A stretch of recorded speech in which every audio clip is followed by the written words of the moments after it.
അപ്പം നമ്മൾ പൂരി പട്ടണത്തിനോട് വിട പറയുകയാണ്. വിട പറഞ്ഞിട്ട് നമ്മൾ നേരെ ഇനി കൊണാർക്ക് ടെമ്പിളിനെ ലക്ഷ്യം വെച്ച് പോയിക്കൊണ്ടിരിക്കുകയാണ്. 35 കിലോമീറ്ററാണ് ട്രാവൽ ചെയ്യാനുള്ളത് കൊണാർക്ക് വരെ. 1 മണിക്കൂറാണ് കാണിക്കുന്നത്. കട്ടാക്ക് കൽക്കട്ടയ്ക്കാണോ കട്ടാക്ക് എന്ന് പറഞ്ഞാൽ? കട്ടക്ക് വേറെ സ്ഥലമല്ലേ? കട്ടക്ക് വേറെ സ്ഥലമോ? ഭുവനേശ്വറിന് അപ്പുറമുള്ള സ്ഥലം കട്ടക്ക്. ചെറിയ പുഴയാണ് കേട്ടോ നമ്മുടെ സൈഡിൽ കാണുന്നത്. പേരൊന്നും അറിയില്ല. പുഴയിലോട്ട് വരുന്ന ആളുകളായിട്ട് അവിടെ എന്തൊക്കെയോ ആക്ടിവിറ്റീസ് ഒക്കെ നടക്കുന്നുണ്ട്. എനിക്കൊന്നാള് നീന്താനോ അങ്ങനത്തെ ഒക്കെ പറ്റുമെന്ന് തോന്നുന്നു. അടുത്ത പാലം. ഈ പുഴ രണ്ടായിട്ടാണ് പോകുന്നത്. നല്ല രസമുണ്ട് കേട്ടോ കാണാൻ. നടുവില് മണല് നിറഞ്ഞിട്ടൊരു അവിടുന്ന് ആ സ്പ്ലിറ്റ് ചെയ്ത് പോണേ.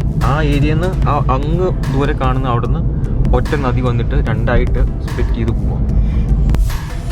നമ്മൾ ഒഡീഷ കയറിയപ്പം മുതൽ ഇഷ്ടംപോലെ പശുക്കളാട്ടോ. പശുക്കൾ, കാളകളൊക്കെ നല്ല തടിയന്മാര് പശുക്കളും കാളകളും. ഒരു കയറും ഒന്നുമില്ലാതെ എല്ലാത്തിനും അഴിച്ചുവിട്ടേക്കുവാണ്. നമ്മൾ ഇന്നലെ മെയിൻ ഹൈവേന്ന് പുരി ടൗണിലോട്ടേക്ക് വന്ന വഴിയിലൊക്കെ ആണെങ്കിൽ ഇഷ്ടം പോലെ പശുക്കൾ സൈഡിൽ കൂടെ ഒക്കെ. രാത്രിയൊക്കെ ആണെന്നുണ്ടെങ്കിൽ റോഡിന് അടുക്കാൻ നിൽക്കുന്നത്. രാത്രി ആയതുകൊണ്ട് വീഡിയോയിലൊന്നും വന്ന് എടുക്കാൻ പറ്റിയില്ല. അപ്പം നല്ല രസമാട്ടോ റോഡ് കാണാൻ. 2 സൈഡിലും ആണെങ്കിലും മരങ്ങൾ ഇങ്ങനെ റോഡിലോട്ടൊക്കെ ചാഞ്ഞ് നിൽക്കുകയാണ്. നടുവിലൂടെ റോഡ് ഇങ്ങനെ സ്ട്രെയിറ്റ് ആയിട്ട് കിടക്കുകയാണ്. ഇതൊക്കെ ഫോറസ്റ്റ് ഏരിയ കേട്ടോ. സൈഡിലൊക്കെ ആണെന്നുണ്ടെങ്കിൽ ഇഷ്ടംപോലെ വൈൽഡ് ലൈഫിൻ്റെ സിമ്പിൾസ് ഒക്കെ വെച്ച് കാണാൻ പറ്റും. ബോർഡുകളൊക്കെ, സൈൻ ബോർഡൊക്കെ.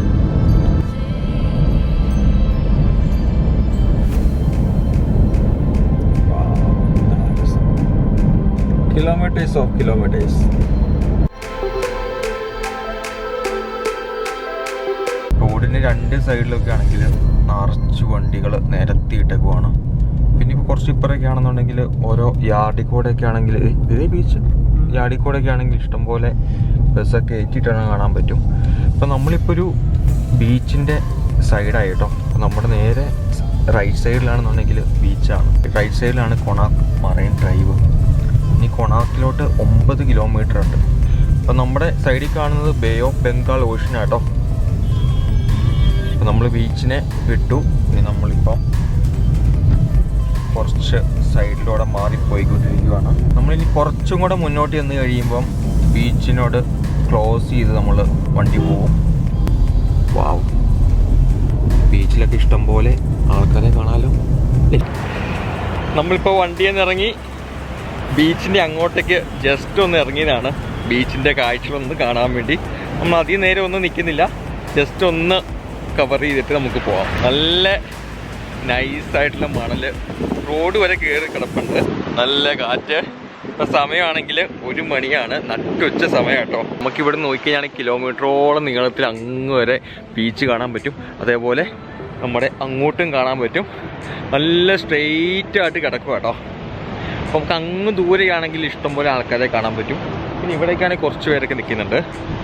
അപ്പോൾ നമ്മളിനി സമയം കളയുന്നില്ല. ഓൾറെഡി നമ്മൾ അമ്പലത്തിലൊക്കെ പോയി ലേറ്റ് ആയിരിക്കുകയാണ്.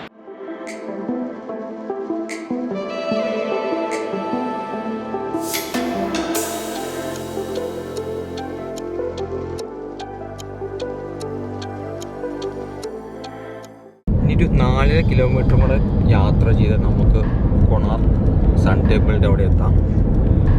അപ്പം നമ്മൾ ബീച്ച് സൈഡിൽ നിന്ന് ക്രോസ് ചെയ്ത് പോയിക്കൊണ്ടിരിക്കുകയാണ്. ഓൾറെഡി ബീച്ച് സൈഡിൽ നമ്മൾ മാറി. അപ്പം നല്ല ഹൈവേ കയറി. കടുത്തുടിയല്ല, നടന്നു പോകണം, പോവില്ല. അപ്പം അങ്ങോട്ട് തന്നെ പോയിട്ടേ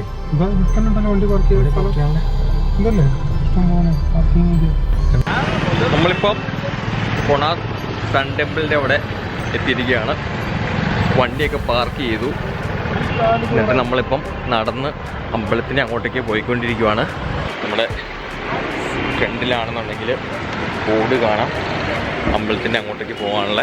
അമ്പലത്തിൻ്റെ അങ്ങോട്ടേക്ക് പോകുന്ന വഴിയിലുള്ള കാഴ്ചകളാണ്.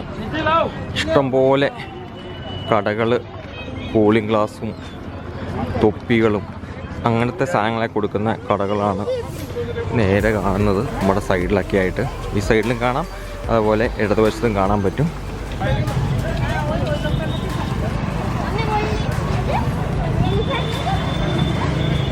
നമ്മൾ പൂരി വെച്ചും കണ്ട ഒരു ഐറ്റം കേട്ടോ, ഈ ചകിരിയൊക്കെ കൊണ്ട് ഉണ്ടാക്കുന്ന ഒരു കരകൗശല വസ്തു. കുതിരയും ജിറാഫും ഒക്കെ കാണാൻ പറ്റും. ഇഷ്ടം പോലെ കാഷ്യൂനട്ടൊക്കെ ആണെങ്കിൽ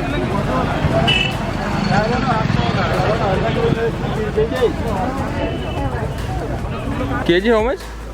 ये 400 है, 400, ये 500 है, 500, ये 600 है, ये 550, 400, 500, 600, ये 550.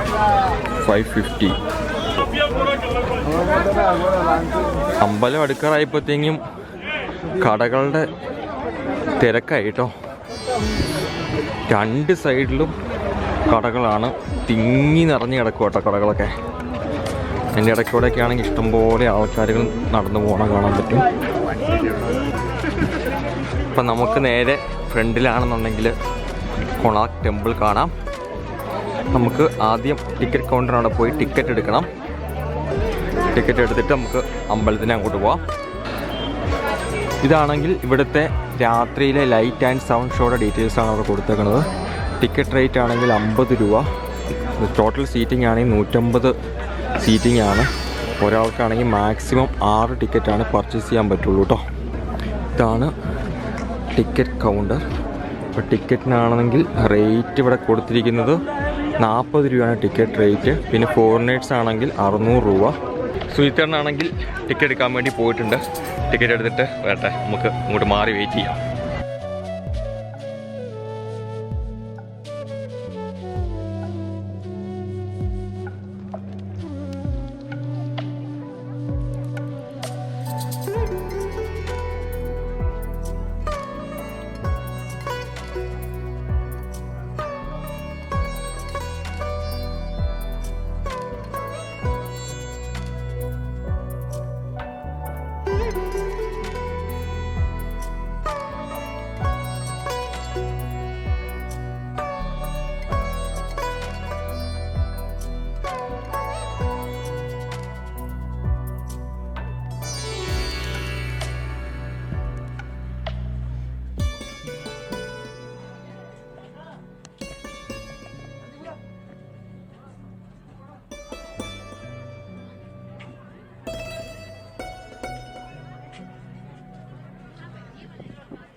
മണ്ഡപം പോലത്തെ ഒരു ഏരിയ ആണ്.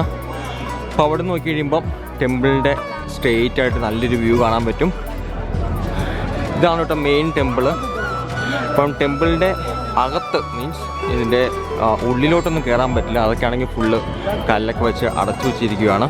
അപ്പം നമുക്ക് ആ സ്റ്റെപ്പിൻ്റെ ഏരിയ വരെ നമുക്ക് നടന്നു പോകാൻ പറ്റുള്ളൂ. സൺ ടെമ്പിൾ എന്ന് പറയുന്നത് നമ്മുടെ ശരിക്കും കാലചക്രത്തെയാണ് കാണിക്കുന്നത്. ഒരു മനുഷ്യൻ്റെ കാലചക്രത്തെ റെപ്രസെൻ്റ് ചെയ്യുന്ന ഒരു ടെമ്പിളാണിത്. സൺ ടെമ്പിളാണ്. സൺ എന്ന് പറഞ്ഞാൽ സൂര്യൻ. ഇപ്പോൾ ഈ സൂര്യൻ എന്താ ചെയ്യുന്നതെന്ന് പറഞ്ഞാൽ കറുപ്പും വെളുപ്പുമായിട്ടാണ്, അല്ലേ, രാത്രിയും പകലും. ഈ ടെമ്പിളും അങ്ങനെയാണ് റെപ്രസെൻ്റ് ചെയ്യുന്നത്. കറുപ്പിനെയും വെളുപ്പിനെയാണ് റെപ്രസെൻ്റ് ചെയ്യുന്നത്. ഇതിനകത്ത് 7 കുതിരകൾ ഈ സണ്ണിനെ, ഈ രഥം എന്ന് പറയുന്ന ഈ ക്ഷേത്രത്തെ കെട്ടി വലിക്കുകയാണ്. 7 കുതിരകൾ റെപ്രസെന്റ് ചെയ്ത് ഇവിടെ 7 കുതിരകളുണ്ട്. 3 എണ്ണം ഇവിടെയും 3 എണ്ണം. ഓക്കെ ഇവിടുന്ന് 2 എണ്ണം കാണാൻ പറ്റും, ഒരെണ്ണം പോയിരിക്കുക. അപ്പോൾ 7 കുതിരകൾ കാണിക്കുന്നത് സൂര്യന്റെ നിറത്തെയാണ്. വിബ്ജിയോർ എന്ന് നമ്മൾ വിളിക്കുന്ന 7 കളർ ഉണ്ടല്ലോ, അതാണ് ഇത് കാണിക്കുന്നത്. 7 കളറ് ചേരുമ്പോൾ റൗണ്ട് ചെയ്താൽ എന്ത് കളറായിരിക്കും കിട്ടുക? വൈറ്റ്. അതാണ് സൺറൈസ് എന്ന് പറയുന്നത്. ഓക്കെ, അതിനാണ് ഇത് റെപ്രസെന്റ് ചെയ്യുന്നത്. ഇതിൽ 24 ടോട്ടൽ ചക്രങ്ങളാണ്. അത് 2 മനുഷ്യചക്രത്തിന്റെ 12 വീൽസിനെയാണ് കാണിക്കുന്നത്. 12 മാസം, ഒരു വർഷം എന്ന് പറഞ്ഞാൽ 12 മാസം. ആ 12 മാസത്തിന് 2ആയിട്ട് കാണിക്കുകയാണ്. 2 ഷെയ്ഡായിട്ടാണ് കാണിക്കുന്നത്. 24 വീലിൽ ഇത് റെപ്രസെന്റ് ചെയ്യുന്നത്. അതാണ് ഇതിന്റെ പ്രത്യേകത. ഇപ്പം ഇവിടുന്ന് എടുത്ത ഈ പിക്ചറാണ് നമ്മുടെ 10 രൂപ നോട്ടിൻ്റെ പുറകെ കാണുന്നത്. കണ്ടോ, സൺ ടെമ്പിൾ കൊണാർക്ക്. ഇതിന് പറയുന്ന പേര് ഭിത്തി എന്നാണ് പറയുന്നത്. ഇത് ടെമ്പിൾ ആർക്കിടെക്ചറിൻ്റെ ഒരു പ്രത്യേകതയായിട്ടാണ് നമ്മൾ ഭിത്തി എന്ന് പറയുന്നത്. ഈ ശരിക്കും പറയുന്ന ഭിത്തിയാണ് ഈ മുകളിൽ കാണിക്കുന്ന ഭിത്തി. എല്ലാ ക്ഷേത്രങ്ങൾക്കും കാണും ഇങ്ങനെ ഒരു ഭിത്തി. ഇവിടെയാണ് ഏറ്റവും കൂടുതൽ കാർവിങ്സ് ഒക്കെ ചെയ്യുന്നത്. ഇപ്പോൾ ഈ ക്ഷേത്രത്തിന് ഇതിൻ്റെ പാനൽ ശ്രദ്ധിച്ചാൽ മനസ്സിലായി. ഈ പാനലിന് 3 അടുക്കാണുള്ളത്. 1 2 3. ഓക്കെ, ഈ 3 അടുക്ക് കാണിക്കുന്നത് മനുഷ്യൻ്റെ 3 അവസ്ഥയാണ് കാണിക്കുന്നത്. മനുഷ്യൻ എങ്ങനെ ഒരു കൊച്ചു കുഞ്ഞാവും, പിന്നെ ഒരു യുവാവാവും, പിന്നെ അവൻ ദാമ്പത്യത്തിലോട്ട് കടക്കും. ഈ 3 റെപ്രസെൻറ്റേഷനാണ് ഇതിനകത്ത് കാണിച്ചിരിക്കുന്നത്. ഏറ്റവും താഴത്തെ പാനലിൽ കുട്ടികൾ കളിക്കുന്ന ചിത്രകഥകളാണ്. നമ്മൾ സാധാരണ കുട്ടികൾക്ക് ആദ്യത്തെ സ്റ്റേജിൽ എന്താ കൊടുക്കുക? ചിത്രകഥകളല്ലേ. ആനയും കുരങ്ങനും മയിലും ഒട്ടകമൊക്കെയാണ് ഇതിനകത്ത് താഴെ കാണിച്ചിരിക്കുന്നത്. രണ്ടാമത്തെ പാനലിൽ നമ്മൾ യുവാവാകുമ്പോൾ പല പല വിദ്യകൾ അഭ്യസിക്കും. ഡാൻസ്, അമ്പെയ്ത്ത് തുടങ്ങിയ സാഹിത്യം തുടങ്ങിയ എല്ലാ കലകളും അഭ്യസിക്കും. ഈ കലകൾ മുഴുവനും ഇതിനകത്ത് കാണിച്ചിരിക്കുകയാണ്. 100 കണക്കിന് നമ്മൾ അഭ്യസിക്കുന്ന കലകൾ. പിന്നെ നമ്മൾ കാണിക്കുന്ന യൗവനം നമ്മളുടെ കഴിയുമ്പോൾ നമ്മൾ ആ യുവത്വം കഴിയുമ്പോൾ അടുത്ത എന്താ? വിവാഹം കഴിക്കും. വിവാഹ ജീവിതത്തിലുണ്ടാകുന്ന കാണിക്കുകയാണ്. ഈ ക്ഷേത്രത്തിനകത്ത്, എല്ലാ ക്ഷേത്രത്തിനകത്തും നമ്മളുടെ കാമം, ക്രോധം, മോക്ഷം എന്ന് പറയുന്ന അവസ്ഥ കാണിക്കും. ഈ കാമം എന്ന് പറയുന്ന ഒരവസ്ഥയാണ്. നമ്മൾ ഒരു ക്ഷേത്രത്തിൽ കടക്കുമ്പോൾ ഈ 3 അവസ്ഥകളിലൂടെ കടന്നാണ് പുറത്തു വരുന്നത്. അതിനാണ് ഈ കാമത്തിൻ്റെ പോർഷൻ കാണിക്കുന്നത്. എല്ലാ ഗൈഡ്സും ഇവിടെ കൊണ്ടുവന്നിട്ട് പറയും, ഇത് കണ്ടില്ലേ, ഇതിനകത്ത് കുറേ രതി ശില്പങ്ങളാണെന്ന് പറയും. എക്സാക്ട്ലി അത് പറയുന്നതെന്ന് പറഞ്ഞാൽ നമ്മൾ കാമത്തെ നമ്മുടെ ഇതിൽ നിന്ന് ഔട്ട് ചെയ്ത് ആ കാമമോക്ഷത്തിലൂടെ കടന്നു വരാൻ വേണ്ടിയാണ് ഇത് ഇവിടെ എല്ലാ ടെമ്പിളിലും റെപ്രസെൻ്റ് ചെയ്യുന്നത്. ഏത് ടെമ്പിളിൽ പോയാലും ഒരു പ്രതിമയെങ്കിലും അങ്ങനെ ഒരു 5 സ്റ്റെപ്സ് കാണിച്ചിട്ടാണ് കടന്നു പോകുന്നത്. അപ്പോൾ അതാണ് ഇവിടെയും കാണിക്കുന്നത്. എല്ലാ രതിഭാവങ്ങളും ഇതിൻ്റെ ഏറ്റവും മുകളിലത്തെ പാനൽ നിങ്ങൾ ശ്രദ്ധിച്ച് നോക്കുക. ഇതിൽ ഏറ്റവും വലിയൊരു ഇതെന്താന്ന് പറഞ്ഞാൽ, നമ്മളൊരു കുട്ടികളെ കൊണ്ടുപോകുമ്പോൾ ആ കുട്ടിക്ക് മുകൾ വശം ശരിക്കും കാണൂല. അവനെപ്പോഴും താഴെയാണ് ശ്രദ്ധിക്കുക, ചെറിയ കുട്ടിയല്ലേ. അപ്പോൾ അതുകൊണ്ട് ചിത്രകലകൾ, ഈ കുട്ടിക്കഥകളൊക്കെ ഏറ്റവും താഴെ കാണിച്ചിട്ടുണ്ട്. മറ്റൊരു കുറച്ചും കൂടെ മുതിരുമ്പോൾ നമ്മൾ പഠിക്കാൻ തുടങ്ങുമ്പോൾ നമ്മൾ അതിന് ഏറ്റവും മുകളിലുള്ള കാര്യം ശ്രദ്ധിക്കില്ല. അതുകൊണ്ട് അത് സെൻറ്റർ പോർഷനിൽ കൊടുത്തിരിക്കുന്നു. പിന്നെ ഏറ്റവും മുകളിൽ നോക്കിക്കഴിഞ്ഞാൽ നമുക്ക് കാണാൻ പറ്റും ഈ പറയുന്ന നമ്മളുടെ ജീവിതത്തിൻ്റെ റെപ്രസെൻറ്റേഷൻസ്. അതിനിടയ്ക്ക് മാത്രമാണ് ദൈവത്തെ കൊടുത്തിരിക്കുന്നത്. ശ്രദ്ധിച്ചാൽ മനസ്സിലാവും. അതിൻ്റെ വളരെ ചെറിയ റെപ്രസെൻറ്റേഷൻ. എല്ലാ അമ്പലങ്ങളിൽ പോയി കഴിഞ്ഞാലും വിഷ്ണുവിൻ്റെ അല്ലെങ്കിൽ പല രൂപങ്ങളാണ് കാണിക്കുക, ഏതെങ്കിലുമൊക്കെ ദൈവത്തിൻ്റെ. ഇവിടെ മാത്രം അത് കാണാൻ പറ്റില്ല.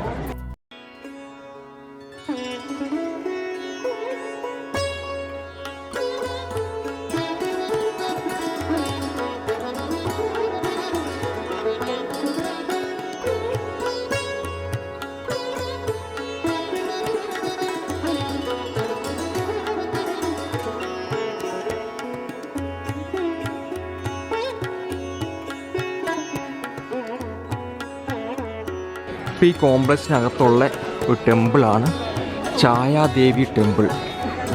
ഈ ടെമ്പിളിൻ്റെയൊക്കെ ആണെങ്കിൽ കുറേ ഭാഗമല്ല, ഓൾമോസ്റ്റ് ടോപ്പ് ഭാഗങ്ങൾ ഫുള്ള് പോയിരിക്കുവാണ്.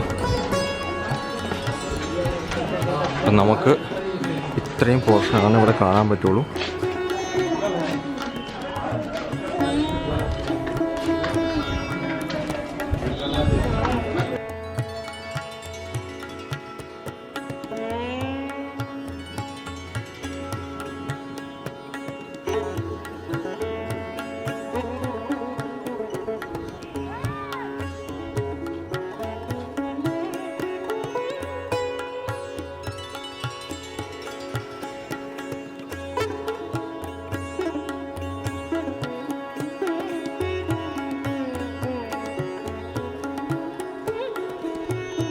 ഇതിന് നമ്മുടെ അമ്പലത്തിനുള്ള പോലെ ഒരു 5-6 പോർഷൻസ് ഉണ്ടാവും.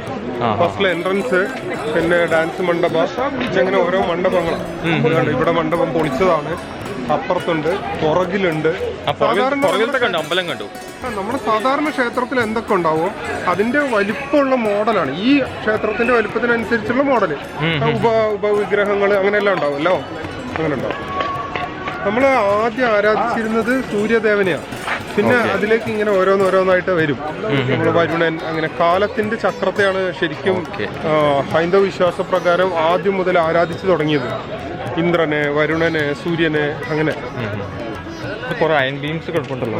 ചോദിച്ചിരുന്ന ഇത് ഈ അമ്പലത്തിൽ വെച്ചിരുന്ന അയൺ ബീംസാ. സൺ ടെമ്പിളിലെ കാഴ്ചകളൊക്കെ കഴിഞ്ഞ് നമ്മളിപ്പോൾ തിരിച്ചിറങ്ങി വണ്ടി പാർക്ക് ചെയ്യുന്ന അങ്ങോട്ടേക്ക് നമ്മൾ നടന്ന് പോയിക്കൊണ്ടിരിക്കുവാണ്.